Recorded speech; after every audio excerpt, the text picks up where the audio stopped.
வாழ்த்துகிற ஸ்தோத்திரம் இயேசுவே சவால் ஊழியங்கள் என்று சொல்லப்படுகிற இந்த தலைப்பின் கீழே ராஜபுரம் பகுதியில் ஆண்டவருக்கு ஸ்தோத்திரம் பிரியமான ஊழியத்தை செய்து வருகிற ஞான அன்பு போதகர் ஆசிரியர் அவர்களை ஸ்தோத்திரம் உதவியை ஆண்டவராகிய நாமத்தில் நான் வாழ்த்துகிறேன். கர்த்தர்களை ஆசீர்வதிப்பாராக. இப்போது கூட அவர்கள் கர்த்தருடைய வார்த்தையை கொண்டு வருவாங்க. நாம் யாரும் கரங்களை தட்டி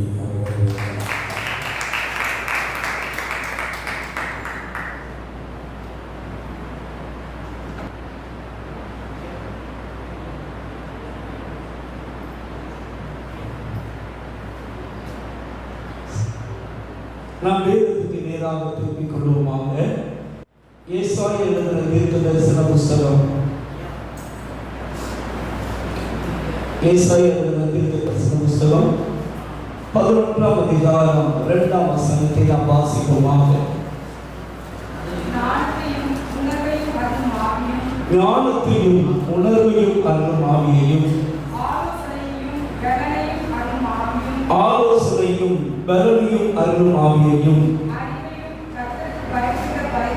அறிவையும் கர்த்தருக்கு பயப்படுகிற பயத்தையும் அருளும் ஆவியும் ஆகிய கர்த்தருடைய ஆவியினால் கர்த்தருடைய ஆவியானவர் மேல் தங்கியிருப்பார். அல்லேலூயா.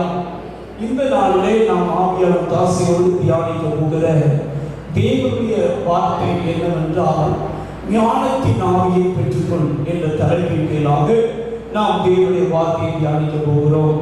இன்னைக்கு அநேகருடைய வாழ்க்கையில பிரச்சனை தெரியும், ஆனால் பிரச்சனைக்கு தீர்வு தெரியாது. சிலருக்கு பிரச்சனையும் தெரியாது, பிரச்சனைக்கு தீர்வும் தெரிவதில்லை. காரணம் என்னவென்றால் அவர்கள் ஞானத்தின் ஆவியினால் நிரப்பப்படவில்லை. நம்முடைய வாழ்க்கையில அநேக வேளைகளில் ஜெபம் பண்ணுகிறோம், கர்த்தரை தேடுகிறோம். ஆனால் சில வேளைகளில் சில பிரச்சனை வந்துவிட்டால் நாம் குழம்பி போய்விடுகிறோம். அந்த பிரச்சனைக்கு நாம் தீர்வு காண வேண்டுமானால் தேவ பிள்ளைகள் அந்நிய பாஷை அபிஷேகம் மட்டும் பெற்றால் போதாது. நாம் ஞானத்தின் ஆவியை தேவனிடத்திலிருந்து கேட்டு நாம் பெற்றுக்கொள்ள வேண்டும். அப்பொழுதுதான் நம்முடைய பிரச்சனைகளுக்கு நாம் தீர்வை காண முடியும். அது மட்டுமல்ல, இன்னைக்கு அநேகருடைய வாழ்க்கையில பார்த்தீங்கன்னா, நிறைய வாழ்க்கையில எங்கள் பிள்ளைகள் நாங்கள் சொல்வதை கேட்பதில்லை. நாங்கள் யாருக்கு போய் சொன்னாலும் எங்களுடைய வார்த்தைக்கு ரெஸ்பான்ஸ் இல்லை, மதிப்பில்லை என்று சொல்வார்கள். ஆனால் அநேகர் ஏன் இப்படி நடக்கிறார்கள்? பிள்ளைகள் நாங்கள் சொல்வதை கேட்பதற்கு குழந்தை போறாங்க. உங்கள் பிள்ளைகள் உங்களுக்கு கீழ்ப்படிய வேண்டுமானால் நீங்கள் ஞானத்தின் ஆவியினால் நிரப்பப்பட வேண்டும். அல்லேலூயா. ஞானத்தின் ஆவியினால் நிரப்பப்பட்டால், ஞானத்தின் ஆவியால் நிரப்பப்பட்ட ஒரு ஊழியக்காரனோ, ஞானத்தின் ஆவியால் நிரப்பப்பட்ட ஒரு மனிதனோ ஒரு காரியத்தை சொன்னால் அதற்கு ஜனங்கள் உடனடியாக கீழ்ப்படிவார்கள். நீங்கள் அபிஷேகம் பெற்றால் போதாது, அந்நிய பாஷை மட்டும் பெற்றால் போதாது, ஞானத்தின் ஆவியால் நிரப்பப்பட வேண்டியது ரொம்ப அவசியம். அதே போல சிலருக்குள்ள சுவிசேஷம் சொல்வார்கள், அநேகர் ஆதாயம் பண்ண வேண்டும் என்று ஆர்வத்தோடு பிரயாசப்படுவார்கள். ஆனால் ஆத்துமாக்கள் ரட்சிக்கப்படாது. ஏன் ரட்சிக்கப்படவில்லை என்றால், ஞானத்தின் ஆவியினால் நீங்கள் நிரப்பப்பட்டால் ஆத்துமாக்கள் ரட்சிக்கப்படுவார்கள். நீதிமொழிகள் 11ஆம் அதிகாரம் 30ஆம் வசனம் இதமாய் சொல்கிறது. வாசிகள் பார்க்கலாம். நீதிமொழிகள் 11ஆம் அதிகாரம்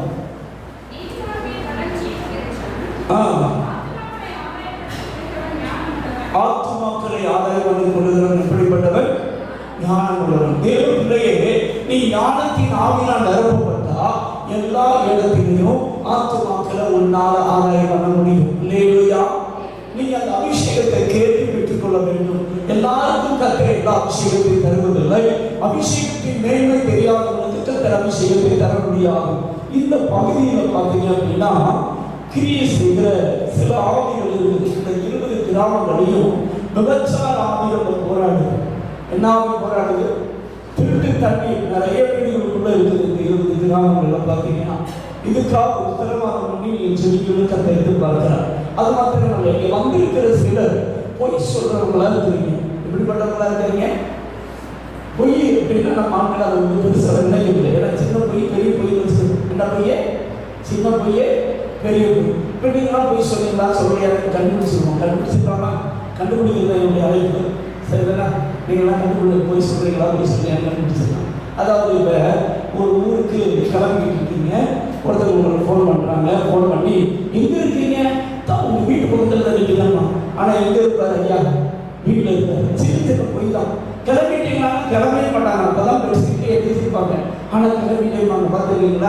இதெல்லாம் சின்ன சின்ன பொய் தான் நம்ம நினைக்கிறோம். ஆனால் சின்ன சின்ன பொய் தான் நிறைய வேலைகளில் கத்திரத்திலிருந்து நாம் காத்திருந்து பெற்றுக்கொண்ட அபிஷேகத்தை ஓட்ட பத்திரமா ஒழுங்கு பண்ணிடும். என்ன பண்ணிடும்?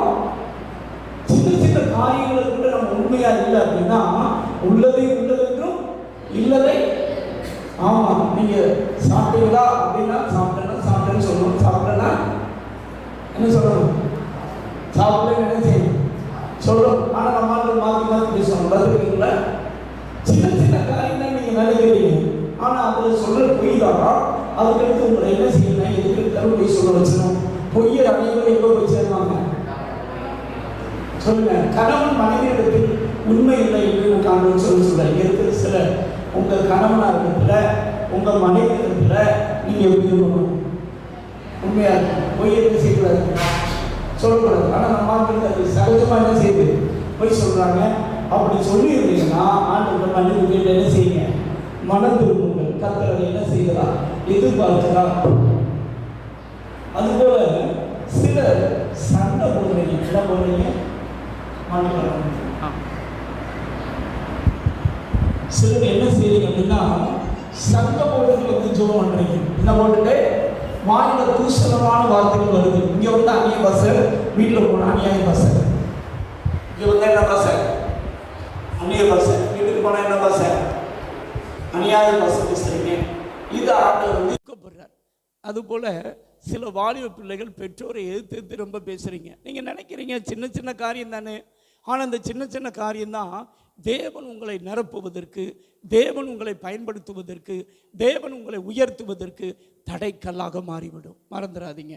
இந்த காரியத்தில் நீங்கள் மனம் திரும்புன்னு கர்த்தர் எதிர்பார்க்குறார். அதனால் பொய் சொன்ன காரியங்களை ஆண்டவர்கிட்ட மன்னிப்பு கேளுங்க.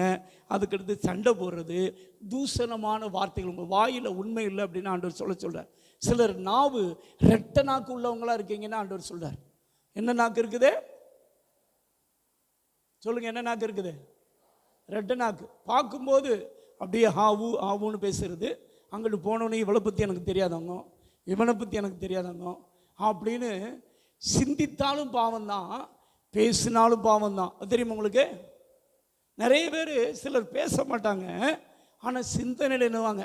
ஆமாம் இவனை பற்றி தெரியாதவங்க, ஆமாம் இவளை பற்றி தெரியாதவங்க, ஆமாம் அந்த ஊழியக்காரரை பற்றி எனக்கு தெரியாதவங்க அப்படின்னு இப்படி சிந்திக்கிறதுனால சில ஆசீர்வாதங்கள் என்ன ஆயிரும் அப்படின்னா லாக் ஆயிரும். என்ன ஆயிருங்க? லாக் ஆயிரும். கர்த்தர் உங்களை ஆசீர்வதிக்க முடியாது. நீங்கள் இதில் மனம் திரும்புன்னு கர்த்தர் எதிர்பார்க்க. 2 சாமுவேல் 6ஆம் அதிகாரம் 16ஆம் வசனம் இவ்விதமாய் சொல்லுது. வாசிங்க பார்க்கலாம். 2 சாமுவேல் 6ஆம் அதிகாரம் 16ஆம் வசனம்.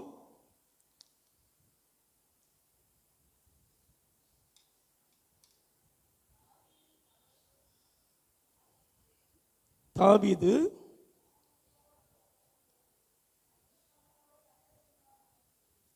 கர்த்தருக்கு முன்பாக நடமன்னான்.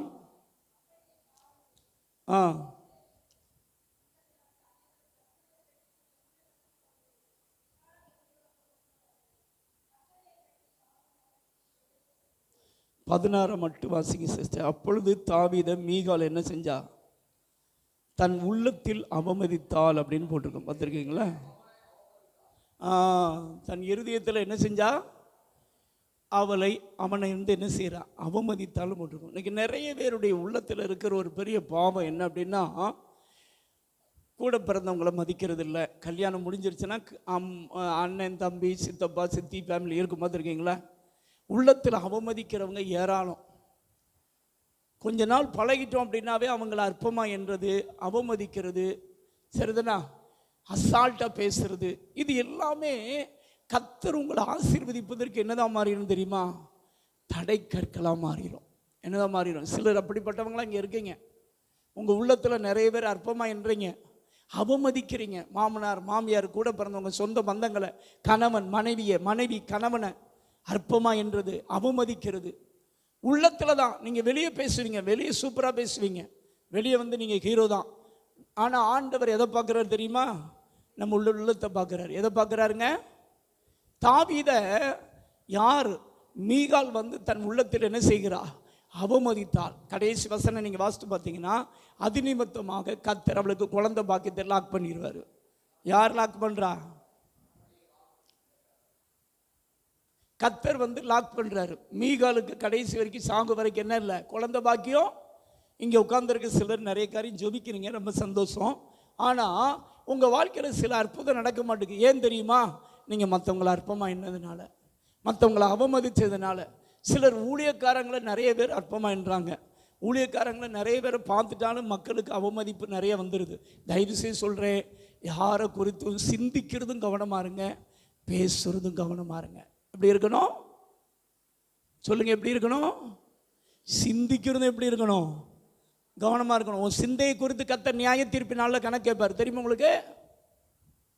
நீங்கள் என்ன சிந்திக்கிறீங்க அப்படிங்கிறத கர்த்தர் பார்ப்பார். சிந்தனை தான் நிறைய வேலைகளை நம்ம ஆசீர்வாதம் பெறுவதற்கு தடையாக நிற்குது. இதில் நீங்கள் மன்னிப்பு கேட்டு மனம் திரும்புன்னு கர்த்தர் எதிர்பார்க்கார். ஒரு நிமிஷம் இதுக்காக ஜெபம் பண்ணிடுவோமா? கரங்களை உயர்த்தி, ஆண்டவரே, நான் நிறைய வேலை பொய் சொல்லியிருக்கிறேன், என்னை மன்னிச்சிருங்கப்பா. உள்ளது என்று நான் சொல்லாமல் இருந்திருக்கிறேன், என்னை மன்னிச்சிருங்க. சண்டை போட்டிருக்கேன் ஆண்டவரே, நான் எல்லாரையும் மன்னிக்கிறேன். சொல்லுங்கள், மன்னிக்கிறேன்ப்பா. நிறைய வேலைகளை மற்றவங்களை நான் அவமதிச்சிருக்கிறேன், அற்பமாக என்ன இருக்கிறேன். என் இருதயத்தில் அவங்கள அவமதிச்சிருக்கிறேன், அற்பமாக என்ன இருக்கிறேன். என் பாவத்தை மன்னிச்சிருங்க. என்னுடைய ரத்தத்தால் கழுவிருங்க ஏசப்பா. கழுவுனதுக்கு நன்றி. இனி நான் உண்மையாக இருக்க எனக்கு கிருபை தாங்க. இனி நான் யாரையும் அற்பமாக சிந்திக்க மாட்டேன், அவமதிக்க மாட்டேன். எனக்கு கிருபை தாரும். இயேசுவின் நாமத்தில் பிதாவே, ஆமென். அல்லேலூயா. சார், இதெல்லாம் சரி பண்ணிட்டீங்கன்னா கர்த்தர் உங்களை ஆசீர்வதிப்பார். இயேசு கிறிஸ்துவை குறித்து இங்கே வேதத்தில் நம்ம பார்க்குறோம். ஆண்டவராகிய இயேசு கிறிஸ்து இந்த பூமியில் வாழ்ந்த நாட்கள் என்ன செய்யப்பட்டிருந்தார்னா, அவர் ஞானத்தின் ஆவியினால் என்ன செய்யப்பட்டிருந்தார், நிரப்பப்பட்டிருந்தார் அப்படின்னு சொல்லி நம்ம பார்க்குறோம். இந்த உலகத்தில் ஒரு மனிதனுக்கு ரொம்ப ரொம்ப முக்கியமானது என்னென்னு கேட்டிங்கன்னா ஞானம். யோசுவாவின் சரித்திர புஸ்தகம் உபாகமம் 34 அதிகாரம் 9 வசனத்தின வாசிப்புமாக. உபாகமம் 34 அதிகாரம் 9 வசனம் வாசிங்க பார்க்கலாம். மோசே நூனின் குமாரனாகிய யோசுவாவின் மேல் தன் கைகளை வைத்தபடியினால் அவன் ஞானத்தின் ஆவியினால் என்ன செய்யப்பட்டானா, நிரப்பப்பட்டான். இஸ்ரவேல் புத்திரர் அவனுக்கு கீழ்ப்படிந்து கர்த்தர் மோசேக்கு கட்டளையிட்டபடி என்ன செய்தார்கள். இப்போ யோசித்து பாருங்களேன், நீங்கள் ஞானத்தின் ஆவியினால் நிரப்பப்பட்டால் நீங்கள் என்ன சொல்கிறீங்களோ அதை மற்றவங்க என்ன செய்வாங்க தெரியுமா, கேட்பார்கள். அல்லேலூயா. முதல்ல ஞானத்தின் ஆவியினால் நீங்கள் நிரப்பப்பட்டால் நீங்கள் தேவன் சொல்வதை கேட்பீங்க. அல்லேலூயா. இன்னைக்கு நிறைய பேருக்குள்ள ஒரு டவுட் என்னென்னா, தேவ சத்தத்தை கேட்கணும்னு நிறைய பேருக்கு ஆசை இருக்கும். ரொம்ப டம்முன்னு கேட்குது, அதுக்கு ஏன் தம்பி எக்கோ அடிக்கிற மாதிரி லைட்டாக இருக்குது. நிறைய பேர் பார்த்தீங்க அப்படின்னா தேவ சத்தத்தை கேட்டு தேவ சித்தத்தை செய்யணும் வாஞ்சை நிறைய பேருக்கு இருக்கும். ஆனால் அவங்களால தேவ சத்தத்தை கேட்கவும் முடியாது, தேவ சித்தத்தை செய்யவும் முடியாது. குழம்பி தவிப்பாங்க. பார்த்துருக்கீங்களா? திருமணம் அப்படின்னு எடுத்தால் எது தேவ சித்தம் அப்படிங்கிறது நிறைய பேருக்கு குழப்பம். அதனால் மற்றவங்களை தேடி ஓடுவாங்க. அவங்க ஜோம் பண்ணுவாங்களா, இவங்க ஜோம் பண்ணுவாங்களா அப்படின்னு சொல்லி. ஒரு பிஸ்னஸ் ஆரம்பித்தால் இது தேவ சித்தமா, தேவன் இதை ஆரம்பிக்க சொன்னாரா அப்படின்னு கேட்டால் நிறைய பேருக்கு தெரியாது. நிறைய சபை மக்களுடைய பிரச்சனை என்னென்னா, தேவ சித்தத்தை நிறைய பேரால் அறிய முடியல. தேவ சித்தத்தை நீங்கள் அறிந்து கொண்டு தேவ சித்தத்தை நீங்கள் செய்து முடிக்க வேண்டுமானால் நீங்கள் ஞானத்தின் ஆவியினால் என்ன செய்யப்பட்டிருக்கணும், நிரப்பப்பட்டிருக்கணும். இந்த யோசுவாவை பாருங்க, கர்த்தர் மோசே வாழ்ந்த நாட்களில் மோசேட்ட கூட இஸ்ரவேல் ஜனங்கள் அப்பப்பைக்கு முறுமுறுத்தார்கள், எதிர்த்து பேசினாங்க. ஆனால் மோசே ஊழியம் செஞ்ச நாட்களில் ஒரு மனிதனும் யோசுவாவை பார்த்து எதிர்த்து பேசலை. யாரை பார்த்து எதிர்த்து பேசலைங்க? யோசுவாவை எதிர்த்து பேசுனதை நீங்கள் பைபிளில் என்ன செய்ய முடியுது, வாசிக்க. யோசுவா என்னெல்லாம் சொன்னாரோ அத்தனைக்கும் ஜனங்கள் என்ன செஞ்சாங்க தெரியுமா, கீழ்ப்படிந்து வாழ்ந்தாங்க. இதில் ஒரு பெரிய அதிசயம் என்ன அப்படின்னு கேட்டிங்கன்னா, எரிகோ பட்டணத்தை குறித்து பைபிளில் பார்த்தீங்கன்னா யோசுவாவின் சரித்திர புஸ்தகம் 6 அதிகாரம் 1 வாசித்து பார்த்தீங்கன்னா 6 வசனம் வரைக்கும் இஸ்ரவேல் ஜனங்களுக்கு முன்பாக எரிகோ பட்டணம் இப்பொழுது அடைக்கப்பட்ட ஒரு நிலைமையில காணப்படுது. இப்போ கர்த்தருடைய ஆவியானுடைய சத்தத்தை யார் கேட்கிறான்னா, யோசுவா கேட்கிறார். யோசுவாவுக்கு ஆவியானவர் ஆலோசனை கொடுக்கிறார். இந்த பட்டணத்தை 7 நாட்கள் ஒரு டைம் சுற்றி வர வேண்டும், 7வது நாள் 7 முறை சுற்ற வேண்டும், மொத்தம் 13 முறை. இப்படி நீ சொல்லி வரும்படி ஜனங்களுக்கு சொல்லு. அப்பொழுது இந்த பட்டணத்தை பட்டணத்துக்கு ஒரு குறிப்பிட்ட நேரம் வரும் பொழுது ஆர்ப்பரியுங்கள் என்று சொல்லுங்கள். ஆர்ப்பரியுங்கள் என்று சொன்ன உடனே அந்த பட்டணம் இடிந்து விழும் என்று கர்த்தர் ஆலோசனை கொடுக்கிறார். ஆனால் அதற்கு முன்பாக இந்த 7 நாட்களும் நீங்கள் என்ன செய்ய வேண்டுமானால் உடன்படிக்கை பெட்டியை தூக்கி கொண்டு இந்த பட்டணத்தை சுற்றி வர வேண்டும் என்று கர்த்தர் சொன்னார். அதன்படியே பார்த்தீங்கன்னா இந்த யோசுவா இஸ்ரவேல் ஜனங்களுக்கு சொல்லுகிறான், ஒரு நபரும் நம்ம இதை சுற்றி வந்துட்டா இடிஞ்சு விழுந்துருமா அப்படின்னு சொல்லி என்ன செய்யலை, முறுமுறுக்கவும் செய்யலை, பேசவும். கர்த்தரும் ஏற்கனவே என்ன சொல்லியிருந்தானா, ஒரு மனுஷன் பேசக்கூடாதுன்னு சொல்லியிருந்தார். அதனால் ஒரு வார்த்தை கூட பேசலை. நம்மளாக இருந்தால் என்ன நினச்சிருப்போம், அந்த ஆலோசனை பாஸ்டர் கொடுக்காருன்னு வச்சுக்கோங்க, இவ்வளோ பெரிய பட்டணம் இருக்குது, இந்த பட்டணத்தை நாம் 7 தரம் என்ன செய்ய வேண்டும், தினம் சுற்ற வேண்டும். 7வது நாள் 7 முறை சுற்ற போகிறோம், மொத்தம் 13 முறை சுற்ற போகிறோம். சுற்றினா இடிஞ்சு விழுந்துடும் அப்படின்னா நல்ல மனிதனாக இருந்தால் நம்ம என்ன யோசித்திருப்போம்னு நினைக்கிறீங்க? நல்லா தானே இருந்தார் பாஸ்டர், எப்படி நல்லா தானே, அது எப்படி இடிஞ்சு விழும்? சுத்தினோன்னு இடிஞ்சு விழுந்துருமா? சண்டை போட்டாலே என்ன செய்ய முடியாது, இடிஞ்சு. அன்னைக்கு இருந்த அந்த எரிகோ பட்டணத்து மேலே எரிகோ ராஜா ரொம்ப நம்பிக்கை வச்சுருந்தான். என்ன நம்பிக்கை அப்படின்னு கேட்டிங்கன்னா, கானான் தேசத்து என்ட்ரன்ஸே எதுனா எரிகோ பட்டணம் தான். அந்த பட்டணத்தை, அந்த கோட்டை சுவரை பாதுகாத்தது அன்னைக்கு இருந்ததான கானானிய ஆவிகள். கானானிய ஆவிகள் மேலே அவங்களுக்கு ரொம்ப நம்பிக்கை. அது மட்டுமல்ல, அந்த கோட்டை சுவர் பார்த்தீங்கன்னா 2 தேர் ஓர் அளவுக்கு அகலமானது. இன்னைக்குள்ள பீரங்கியை கொண்டு போனால் கூட அது இடிக்கிறதுக்கு கொஞ்சம் நேரம் ஆகும். இன்னைக்கு இருக்கிற பீரங்கியை கொண்டு போனால் கூட என்னைக்கு இடிக்கிறதுக்கு என்ன ஆகும், நேரம் ஆகும். அந்த கோட்டை சுவர் மேலே தான் யாருடைய வீடு இருக்குன்னா, ராகாப் என்ற வேசியுடைய வீடு இருக்குது. அப்போ அந்த சுவர் எவ்வளோ அகலமாக இருக்குது யோசித்து பாருங்கள். அந்த காலத்து பில்டிங்கை நீங்கள் போய் பாருங்களேன், கிராமங்களில் உங்களுக்கு தெரியும் நினைக்கிறேன். அந்த காலத்து பில்டிங் இன்னைக்கு வரைக்கும் எப்படி இருக்கும் தெரியுமா, அப்படி ஸ்ட்ராங்காக இருக்கும். இப்போ காலத்து பில்டிங் பார்க்க தான் அழகு போல், மற்றதெல்லாம் எப்படி தான் இருக்கும், இளவு போல தான் இருக்கும், இடிஞ்சு விழுந்துடும். பார்த்துருக்கீங்களா? அப்போ அந்த காலத்தில் எவ்வளோ பெரிய பவுண்டேஷன் போட்டிருப்பா யோசித்து பாருங்கள். 1 மக்கள் போட்ட பவுண்டேஷன், 2 சாத்தான் போட்ட பவுண்டேஷன்.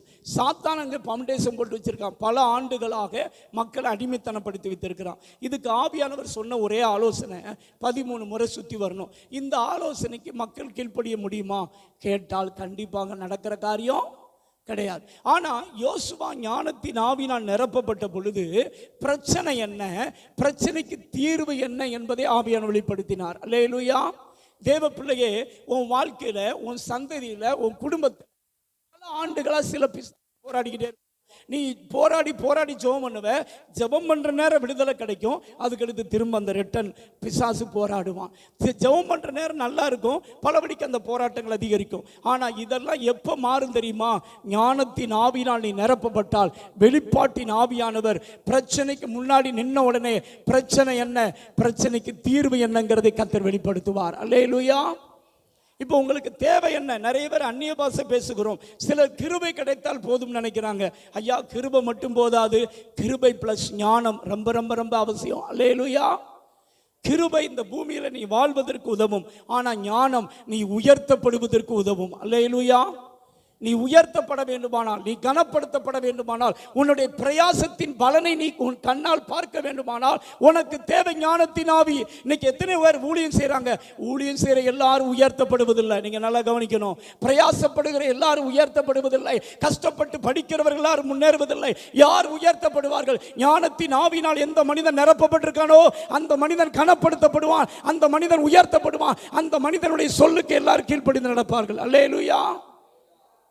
ஞானத்தின் ஆவினால் நிரப்பப்பட்ட ஊழியம் கண்டிப்பாக வளரும். ஞானத்தின் ஆவினால் நிரப்பப்பட்ட உங்கள் குடும்பம் வளரும். இன்னைக்கு நிறைய பேருடைய கேள்வி என்ன அப்படின்னா, எவ்வளவோ பிரயாசப்படுறோம், எவ்வளவோ படிக்கிறோம், ஆனால் உயர்வு இல்லை அப்படிம்பாங்க. பார்த்துருக்கீங்களா? பிரயாசத்தின் பலன் அவங்க பார்க்க முடியாது. ஏன் அப்படின்னா, ஞானத்தின் ஆவினால் நிரப்பப்படவில்லை. அந்நிய பாஷை பேசுறதுலே நிறைய பேருக்கு சாட்டிஸ்ஃபைடு. கொஞ்சம் ஆவியில் நிரம்பி அதிகமாக ஜெபம் பண்ணிட்டோம் அப்படின்னா நிறைய பேருக்கு பார்த்தீங்கன்னா அப்பாட அப்படின்னு ஒரு திருப்தி வந்துடுது. இது நம்ம வாழ்க்கையில் நீங்கள் பட்ட பிரயாசத்துக்கோ, நீங்கள் ஜெபித்ததுடைய பிரயாசத்துக்கோ, நீங்கள் படித்ததுடைய பிரயாசத்துக்கோ, அல்லது ஊழியம் செய்ததுக்குரிய பிரயாசத்தையோ உங்களால் பார்க்க முடியாது. உங்கள் வாழ்க்கையில் பிரயாசத்துக்கு பலனை நீங்கள் பார்க்கணுன்னா எதனால் நிரப்பப்படணும்? ஞானத்தின் ஆவியினால் நிரப்பப்படணும். யோசுவா மேல் அந்த அபிஷேகம் இறங்கினது. அதனால் அவன் தேசங்களை சுதந்தரித்தான். தேசங்களை சுதந்தரித்தது மட்டுமல்ல, எல்லைகளை ஜனங்களுக்கு பங்கிட்டு கொடுத்தான். உங்கள் வாழ்க்கையில் நீங்கள் ஞானத்தின் ஆவினால் நிரப்பப்பட்டா ஜனங்களை கர்த்தர் உங்களை கொண்டு விடுதலையாக்குவார். விடுதலையாக்குவது மட்டுமல்ல, அந்த ஜனங்கள் ஆசீர்வதிக்கப்படுவதை உங்கள் கண்களால் காண்பீர்கள். அல்லேலூயா. அதற்கு தேவை என்ன? ஞானத்தின் ஆவினால் இங்கே என்ன செய்யப்படணும்? நிரப்பப்படணும். வேதத்தில் பார்த்தீங்க அப்படின்னா யோசேப்பை குறித்து அப்போஸ்தலர் நடபடிகளின் புஸ்தகம் 7ஆம் அதிகாரம் 9ஆம் வசனம் 10ஆம் வசனத்தை வாசிப்போமாக. அந்த கோத்திர பிதாக்கள் பொறாமை கொண்டு யோசேப்பை எகிப்துக்கு கொண்டு போகும்படியாக தேவனோ அவனோடு கூட இருந்து எல்லா உபத்திரவங்களிலிருந்தும் அவனை விடுவித்து எகிப்தின் ராஜாவாகிய பார்வோன் சமூகத்திலே அவனுக்கு என்ன தருகிறாருங்க? கிருபை பிளஸ் என்னது? தேவ பிள்ளையே, உன் வாழ்க்கையில் கிருபை மட்டும் போதாது, என்ன வேணும்? நீ கனப்படுத்தப்படணும். நிறைய பேர் அழுவாங்க. எதுக்கு தெரியுமா? நான் எங்கே போனாலும் எல்லாரும் என்னை மதிக்கிறது இல்லை, நான் எது செஞ்சாலும் தப்பாக போயிடுது அப்படின்னு சொல்லுவாங்க. சிலரை பார்த்துருக்கீங்களா? அவமதிக்கப்படுவாங்க, ஏளனம் பண்ணப்படுவாங்க, பரியாசம் பண்ணப்படுவாங்க. காரணம் என்ன தெரியுமா? என்ன இல்லை, ஞானத்தின் ஆவியினால் நீ நிரப்பப்படலை.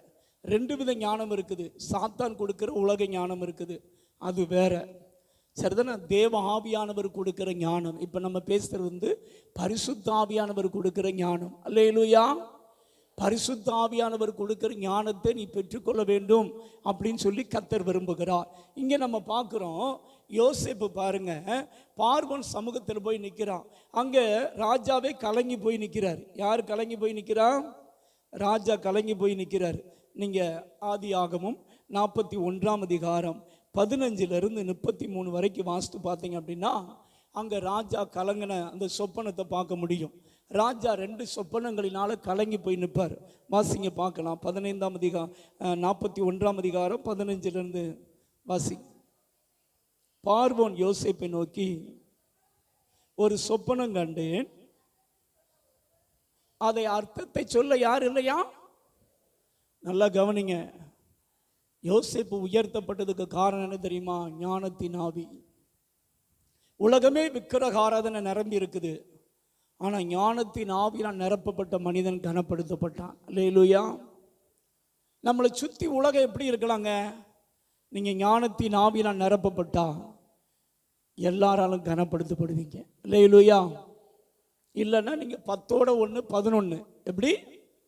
10ஓட 1 பார்த்துருக்கீங்களா? 10ஓட 1 12. சபைக்கு வரலாம், பாயை தேய்ச்சிட்டு போகலாம்.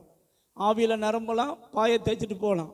ஊழியம் செய்யலாம். 10ஓட 1 ஊழியக்காரன், 11 ஊழியக்காரனா ஊழியம் செஞ்சுட்டு போகலாம். சாதாரணமாக வாழலாம். அது அதோட பேர் முடிஞ்சு போச்சு. ஆனால் நீங்கள் கனப்படுத்தப்பட வேண்டும். கர்த்தர் உங்களை உயர்த்த வேண்டும். உங்கள் வாழ்க்கையில் உங்களை குறித்து வைத்திருக்கிற தேவ சித்தத்தை நீங்கள் 100% நிறைவேற்றி முடிக்கணும். அப்படின்னா ஞானத்தின் ஆவியால் நிரப்பப்படணும். அல்லேலூயா. ஞானத்தின் ஆவியால் நிரப்பப்படாவிட்டால் நம்மளை குறித்து வைத்திருக்கிற தேவ சித்தத்தை அறிந்து கொள்ளவும் முடியாது, தேவனுடைய சித்தத்தை நிறைவேற்றவும் முடியாது. தேவ சித்தத்தை நிறைவேற்ற உனக்கு தேவை ஞானம். தேவனுடைய சத்தத்தை கேட்க உனக்கு தேவை ஞானம். தேவனுடைய அறிவை நீ பெற்றுக்கொள்ள உனக்கு தேவை ஞானம். அல்லேலூயா. இது யார் கொடுக்கிற ஞானம்? பரிசுத்த ஆவியானவர் கொடுக்கிற ஞானம். சரிதானா? உலக பிரகார ஞானம் அல்ல. அதை நாங்கள் இங்கே பேசவே இல்லை. இங்கே பாருங்க, வாசிங்க பார்க்கலாம். ஒருவனும் இல்லை.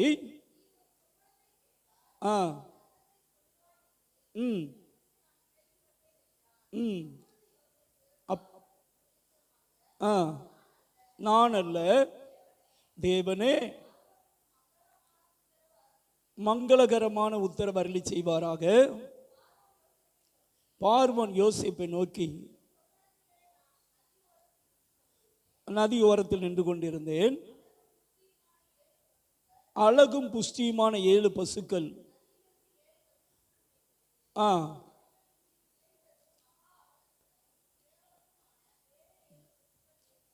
ஏறி வந்தது.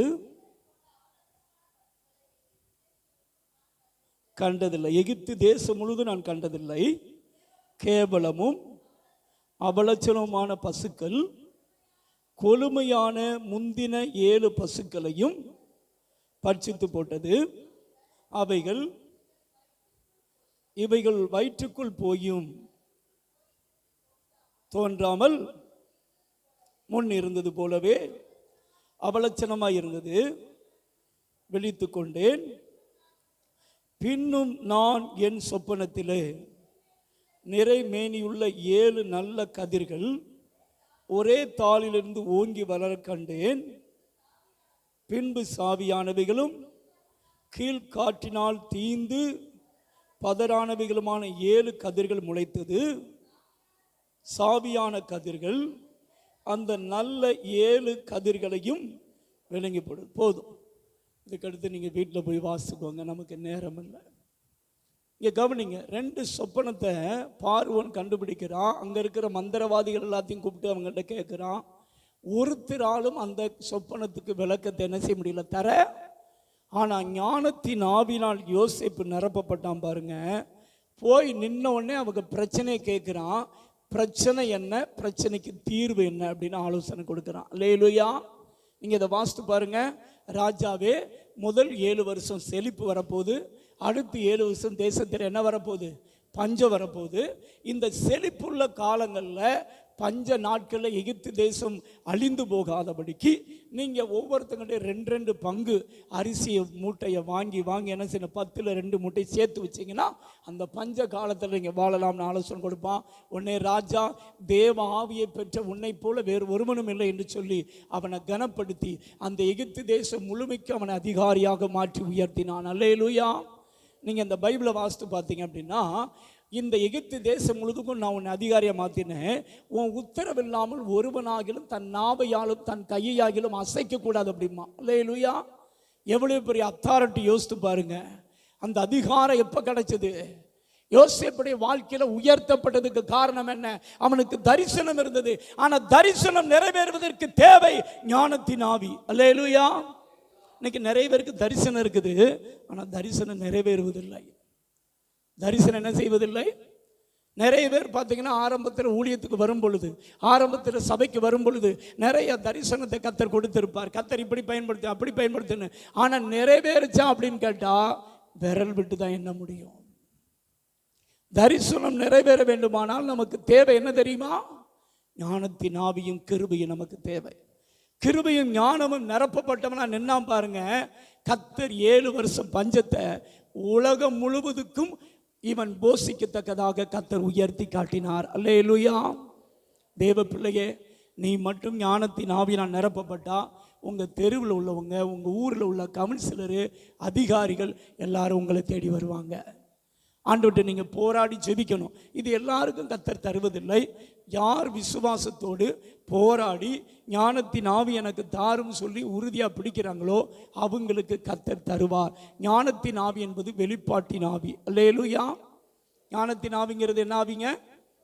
வெளிப்பாட்டின் ஆவி. உங்கள் வாழ்க்கையில் எல்லா பிரச்சனைகளுக்கும் என்ன கிடைக்கும் அப்படின்னா தீர்வு கிடைக்கும். இயேசு கிறிஸ்துவை தேவன் அமிதமாய் நிரப்பியிருந்தார். 1 சாமுவேல் 17ஆம் அதிகாரத்தில் நம்ம எல்லாருக்குமே ஒரு சம்பவம் தெரியும். இஸ்ரவேல் ஜனங்களுக்கு விரோதமாக கோலியாத் வந்து யுத்தம் பண்ணுறது தெரியும். 40 நாட்கள் எல்லாரும் பயந்து போய் உட்கார்ந்துருக்காங்க. ஆனால் தாவீது பாருங்க, அவங்க முன்னாடி போய் நிற்கிறான். நின்ன உடனே எதிரியினுடைய வீக்னஸ் என்ன அப்படிங்கிறத ஆவியானவர் காட்டினார். அல்லேலூயா. சில பிசாசை இயேசுவின் நாமத்தில் போன்னு சொன்னால் போகாது. என்ன செய்யாது? நான் போக மாட்டேன் அப்படிங்கும். அந்த சாத்தானுடைய வீக்னஸ், அவனுடைய பெயர் என்ன அப்படிங்கிறத கத்தர் வெளிப்பாடு தருவார். அவன் பேரை சொல்லிட்டோம்னா அவனுக்கு நெத்தியடி பொட்டுன்னு கீழே விழுந்துருவான். அல்லேலூயா. என்னத்தை சொல்லணும்? பேரை சொல்லணும். நாங்கள் சிலருக்கு ஜோமன் இருக்கோம், பிசாசு போகாது. அப்போ ஆண்டவர்கிட்ட கேட்பேன், ஏன் ஆண்டவரே போக மாட்டேங்க? அந்த திருட்டு பையன் பேர் என்ன அப்படின்னு கேட்டால் ஆண்டவர் பேரை சொல்வார். அந்த பேரை பிசாசை பார்த்து சொல்லிட்டோம்னு வச்சுக்கோங்க, அவ்வளோதான். நம்ம பப்பு வேகாதுன்னு அவனுக்கு நல்லாவே பொத்துன்னு கீழே விழுந்து போயிடுவான். பேரை சொல்லி அடிச்சிங்கன்னா அடி நெத்தியடி. குருட்டை மட்டுக்கு அடிச்சிங்கன்னா 2 விழும். ஆனால் சிலது ஓடாது. என்ன செய்யாதே? இது போல தான் தாவீது போய் நின்ன உடனே கரெக்டாக ஆவியானவர் அவனுடைய வீக்னஸை காட்டினார். அற்பமான கல்லை கொண்டு அசாதாரணமான காரியத்தை தாவீதின் மூலம் கர்த்தர் செய்து முடித்தார். அல்லேலூயா. நீ மட்டும் ஞானத்தின் ஆவியினால் நிரப்பப்பட்டேனா அற்பமான பொருளை கொண்டு உன்னை கொண்டு கர்த்தர் பெரிய காரியங்களை செய்வார். அல்லேலூயா. ஆனால் உனக்கு தேவை என்ன தெரியுமா? ஞானத்தின் ஆவியினால் நிரப்பப்படணும். தானியேல் உயர்த்தப்பட்டதுக்கு காரணம் என்ன தெரியுமா? தானியேல் 4ஆம் அதிகாரம் 5ஆம் அதிகாரம் 2ஆம் அதிகாரம் இதெல்லாம் நீங்கள் வீட்டில் போய் வாசிக்கோங்க, நமக்கு நேரம் இல்லை. தாவீது உயர்த்தப்பட்டதுக்கு காரணம் தானியேலுக்குள்ள ஞானத்தின் ஆவி இருந்தது. அல்லேலூயா. தானியேலின் காரியம் ஜெயமாக இருந்தது அப்படிங்கிறதுக்கு நம்ம பல காரியம் சொல்கிறோம். ஆனால் உண்மையை சொல்கிறேன், தானியேல் வாழ்ந்த காலங்களில் 6 ராஜாக்கள் ஆளுகை செய்தார்கள். எத்தனை ராஜாக்கள்ங்க? 2 சாம்ராஜ்யம் மாறுச்சு. எத்தனை சாம்ராஜ்யம்? 2 சாம்ராஜ்யம், 6 ராஜாக்கள் ஆளுகை செய்கிறாங்க. இத்தனை ராஜாக்களுடைய காலத்திலும் தானியேலின் காரியம் எப்படி இருந்தது தெரியுமா? ஜெயமாக இருந்ததுக்கு காரணம் என்ன தெரியுமா? ஞானத்தின் ஆவியினால் நிரப்பப்பட்டான். அல்லேலூயா. தேவ பிள்ளையே, 10ஓட 11ஆம் வாழ போறியா, இல்லை ஞானத்தின் ஆவியினால் நிரப்பப்பட்டு கர்த்தருக்காக பயன்படுகிற பாத்திரமா வாழ போறியா? அல்லேலூயா. இன்னைக்கு நிறைய பேர் சபைக்கு வருவாங்க, ஆனால் கர்த்தர் அவங்களை பயன்படுத்த முடியாது. ஆவியில நிரம்புவாங்க, அந்நிய பாஷை பேசுவாங்க, எல்லாம் இருக்கும், ஆனால் கர்த்தர் உங்களை பயன்படுத்த முடியாது. 10ஓட 11 வந்துட்டு போவாங்க. ஆனால் கர்த்தர் உங்களை பயன்படுத்த வேண்டுமானால் நீங்கள் எதனால் நிரப்பப்பட்டிருக்கணும்? ஞானத்தின் ஆவியினால் நிரப்பப்பட்டிருக்கணும். யாத்திராகமம் 34ஆம் அதிகாரம் 1லிருந்து 4 வரைக்கும் வாசித்து பார்த்தீங்கன்னா அங்கே பெஸ்லேயல் என்று சொல்லக்கூடிய ஒரு மனிதனை பார்க்க முடியும். வாசிங்க பார்க்கலாம். 31ஆம் அதிகாரம் 1லிருந்து 4. 31ஆம் அதிகாரம் யாத்திராகமம். பின்னும் கர்த்தர் மோசேயை நோக்கி, நான் யூதாவின்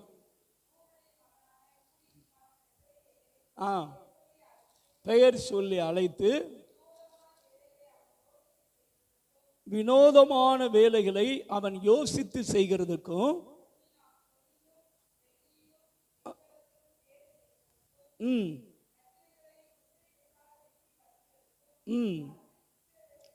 செய்கிறதற்கும் மற்றும் சகலவித வேலைகளையும் யூகித்து செய்கிறதற்கும் வேண்டிய ஞானமும் புத்தியும் அறிவும் அவனுக்கு உண்டாக. அல்லேலூயா. பாருங்க, இந்த பெஸ்லேயலை குறித்தும் அடுத்து 35ஆம் அதிகாரத்தில் நீங்கள் வாசித்து பார்த்தீங்க அப்படின்னா, அதே 35ஆம் அதிகாரம் 25லிருந்து 35 வரைக்கும் வாசித்து பார்த்தீங்கன்னா அவங்களை குறித்து சொல்லப்பட்டிருக்கும். பெஸ்லேயல், அகோலிபா என்று சொல்லக்கூடிய 2 பேரை குறித்து நம்ம பார்க்கலாம். இவங்க 2 பேரையும் பாருங்க, கர்த்தர் ஞானத்தின் ஆவியினால் நிரப்பின பொழுது மோசேக்கு கர்த்தர் ஆசரிப்பு கூடாரத்தை எப்படியெல்லாம் கட்டணும்னு சொல்லி மலையில் அவனுக்கு தரிசனத்தில் காமிச்சாரோ அந்த தரிசனத்தின்படி ஆசரிப்பு கூடாரத்தை இவங்களால் கட்டி முடிக்க முடிந்தது. இது எப்படி நடந்தது? ஞானத்தின் ஆவியினால் என்ன செய்யப்பட்டிருந்தார்கள்? நிரப்பப்பட்டாங்க. நல்லா கவனிக்கணும். ஆவியானவர் மோசேக்கு சொல்லும்போது திரும்ப திரும்ப சொல்லுது, மலையிலே உனக்கு காண்பிக்கப்பட்ட மாதிரியின்படியே செய்ய எச்சரிக்கை அப்படிம்பாரு. அதாவது தேவ சித்தத்தின்படி ஊழியம் செய்யணும். சுருக்கமாக சொல்ல போனால் என்னதுங்க? எந்த சித்தத்தின்படி? தேவ சித்தத்தின்படி குடும்பத்தை கட்டணும், தேவ சித்தத்தின்படி சந்ததியை உருவாக்கணும், தேவ சித்தத்தின்படி எல்லாமே செஞ்சு முடிக்கணும். அதுதான் பரலோக கவர்மெண்ட் என்ன செய்யும்? அங்கீகரிக்கும். மற்ற எதையுமே பரலோக கவர்மெண்ட் என்ன செய்யாது. நம்ம ஆராதனை பண்ணலாம், நம்ம ஊழியம் செய்யலாம், நம்ம எல்லாம் செய்யலாம். இன்னைக்கு நிறைய பேருக்குள்ள ஒரு எண்ணம் இருக்குது, இயேசுவுக்காக எதையாவது செய்யணும். எதையாவது செஞ்சால் கர்த்தர் ஆசீர்வதிக்க மாட்டார். எழுதி வச்சுக்கோங்க. That is wrong. இன்னைக்கு நிறைய பேர் பிரசங்கம் அப்படி தான் பண்ணுறாங்க. இயேசுவுக்காக எதையாவது செஞ்சேன்னா இயேசு கிறிஸ்து ஆசீர்வதிக்கவே மாட்டார். நீ எதையாவது பாட்டு பாடுறதுனால எதையோ பண்ணுறதுனால இயேசு ஆசீர்வதிக்க மாட்டார். உன்னை குறித்து தேவன் என்ன சித்தம் வைத்திருக்கிறாரோ அதை செய்தால் மட்டுமே பரலோக கவர்மெண்ட் அங்கீகரிக்கும். எதையாவது செய்கிறேன் பரலோகம் அங்கீகரிக்காது. அது மாதிரி இப்போ ஒருத்தர் பாட்டு பாடி நிறைய பேர் இருந்து பாட்டு உளம்புறாங்க, கர்த்தர் எனக்காக எதாகிலும் செய்வார் அப்படின்னு. எதையாகிலாம் இயேசு உனக்கு செய்ய மாட்டார். உனக்குன்னு என்ன செய்யணுமோ அதை கரெக்டாக கர்த்தர் செய்து முடிப்பார். அல்லேலூயா. உனக்கு வச்சிருக்கிறத உனக்கு தான் கர்த்தர் தருவார். சவுலுக்குன்னு ஒரு பங்கை கர்த்தர் ஒதுக்கி வச்சாரு, அது சவுலுக்கு மட்டும்தான் கர்த்தர் கொடுத்தார். அல்லேலூயா. கர்த்தர் உனக்காக எதையாவது செய்கிறவர்ல, உனக்குன்னு வச்சிருக்கிறத செய்கிறவர் தான் தேவன். அல்லேலூயா. அதே போல நம்ம தேவன் நம்மகிட்ட எதிர்பார்க்கறதுன்னா இயேசுவுக்காக எதையாவது செய்யறதுலாம் எதிர்பார்க்கல. உன்னை குறித்து என்ன பிளான் வச்சிருக்கிறா அதை நீ செய்து முடிக்கணும். அதுதான் பரலோக கவர்மெண்ட் அங்கீகரிக்கும். அல்லேலூயா. எதையாவது ஊழியம் செஞ்சேன், எதையாவது ஆராதனை பண்ணேன், எதையாவது ஜெபம் பண்ணேன், நோ இதெல்லாம் பரலோகம் அங்கீகரிக்காது. ஆனால் இதெல்லாம் கரெக்டாக செய்யணும்னா எனக்கு என்ன தேவை பாஸ்டர்? ஞானத்தின் ஆவியினால் நிரப்பணும். இப்போ கர்த்தர் ஜெபம் பண்ணும் பொழுது உங்களை நிரப்ப விரும்புகிறார். எழுந்து நிற்போமா? நமக்கு நேரம் ஓடி போயிடுச்சு. பிரசங்கம் பண்ணால் நிறைய பண்ணலாம், நமக்கு நேரம் இல்லை. என்ன கர்த்தர் ஞானத்தின் ஆவினால் நிரப்பணும் பாஸ்டர், எனக்கு இந்த அபிஷேகம் வேணும் அப்படிங்கிறவங்க முன்னாடி வாங்க பார்க்கலாம். இப்போ உங்களுக்கு ஜெபிக்க போகிறேன். கேட்கிறவர்களுக்கு இந்த அபிஷேகம் இறங்கி வரும். கர்த்தர் இன்றைக்கு நிரப்புறதை பார்ப்பீங்க. விசுவாசத்தோடு ஆண்டவரிடத்தில் நீங்கள் கேட்பீர்கள் என்றால் நீங்கள் பெற்றுக்கொள்ள. கொஞ்சம் முன்னாடி வாங்க பார்க்கலாம்.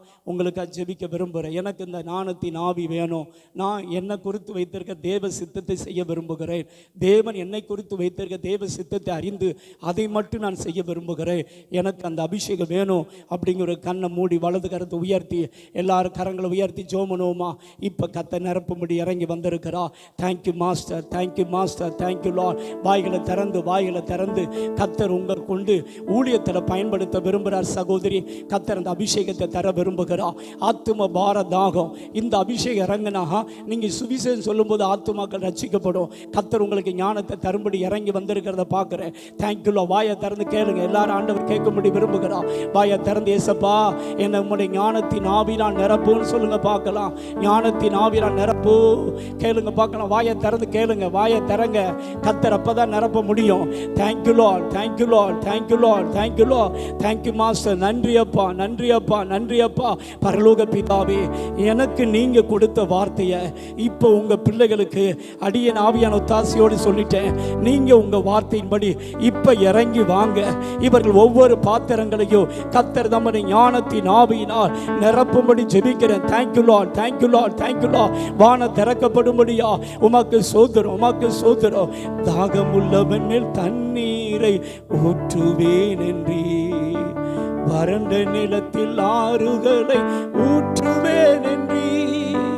தாகமுள்ளவன் மேல் தண்ணீரை ஊற்றுவேன் என்றீ, வறண்ட நிலத்தில் ஆறுகளை ஊற்றுவேன் என்றீ. ஊற்றுமையா உம் வல்லமையை, தாகத்தோடு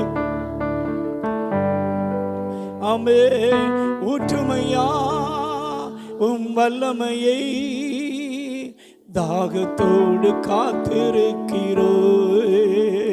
நான் தாகத்தோடு காத்திருக்கிறே. மாம்சமான யாவர் மேல் ஊற்ற வேண்டுமே. மக்களெல்லாம் இறை வார்த்தை உரைக்க வேண்டுமே. மாம்சமான